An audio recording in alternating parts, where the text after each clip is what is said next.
क्रोध आ गया उस बालक को ऋषि कुमार में, और लिखा है कौशिक्याद उपस्पृशो बाघ वज्रम सुपर्शो, वाणी रूपी वज्र चला दिया,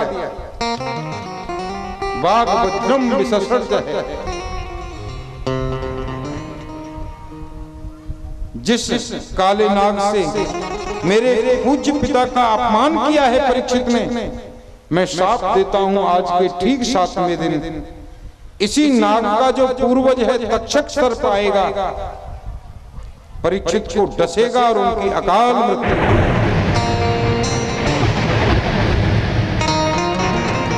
ऐसा साफ दे दिया।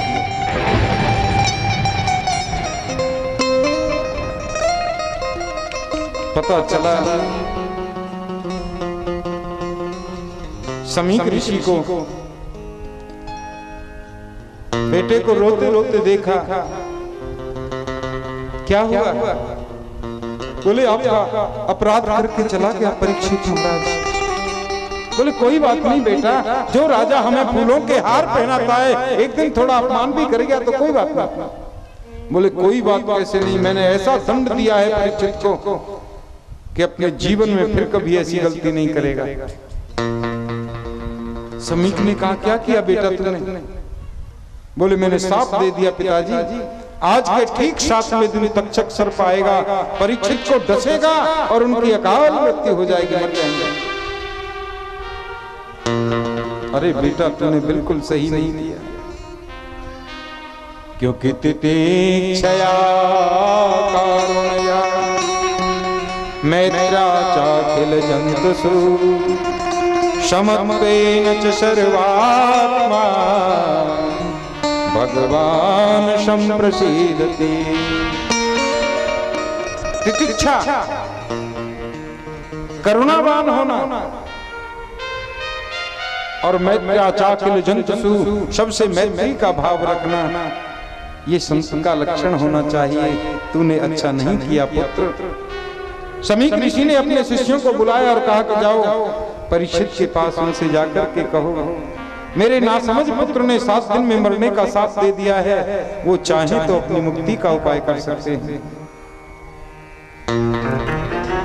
और परीक्षित ने जैसे ही घर पर आकर अपना मुकुट उतारा तो गलती का एहसास हो गया, ये मैंने क्या कर दिया? समीक जैसे संत का अपमान कर दिया, मेरे हाथ टूट क्यों नहीं गए, मेरी वाणी गल क्यों नहीं गई, जिससे मैंने समीक महाराज को उल्टा सीधा बोला।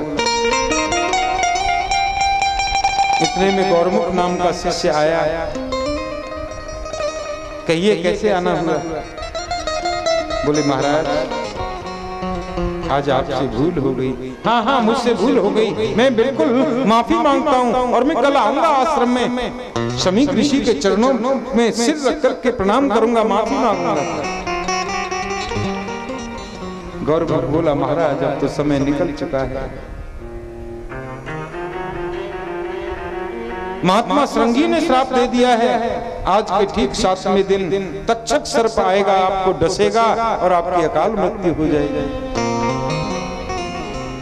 7 दिन का समय शेष है आपके पास, आप चाहें तो अपनी मुक्ति का उपाय कर लें, इसलिए मुझे समीक ऋषि ने आपके पास भेजा है।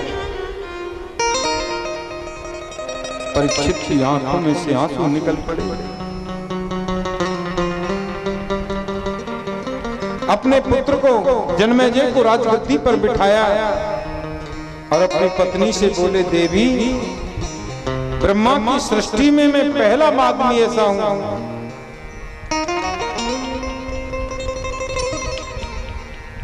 मैं पहला ऐसा व्यक्ति हूं जो सीना ठोक करके कह सकता हूं 7 दिन से पहले मरने वाला नहीं हूं। समस्त आसक्तियों को त्याग कर परीक्षित जी गंगा किनारे शुक्र ताल में आकर के बैठ गए, बट वृक्ष के नीचे नेत्र बंद करके ध्यान किया और जैसे ही आंख खोल करके देखा तो हजारों संत परीक्षित के सामने बैठे हैं।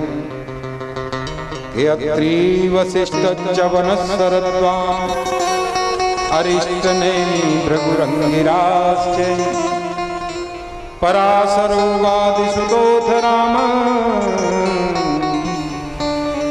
उतल्प इंद्र प्रमदेन बाहो।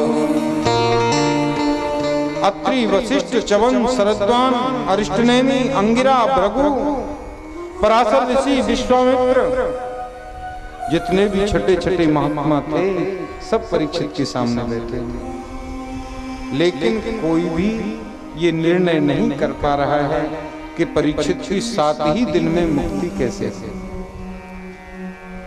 परीक्षित ने आंख खोल करके देखी और कहा, ऋषि कुमार ने मुझे शाप नहीं वरदान दिया है, क्योंकि शाप का फल ये कभी नहीं हो सकता। इतने हजार संतों का दर्शन एक साथ मुझे हो रहा है,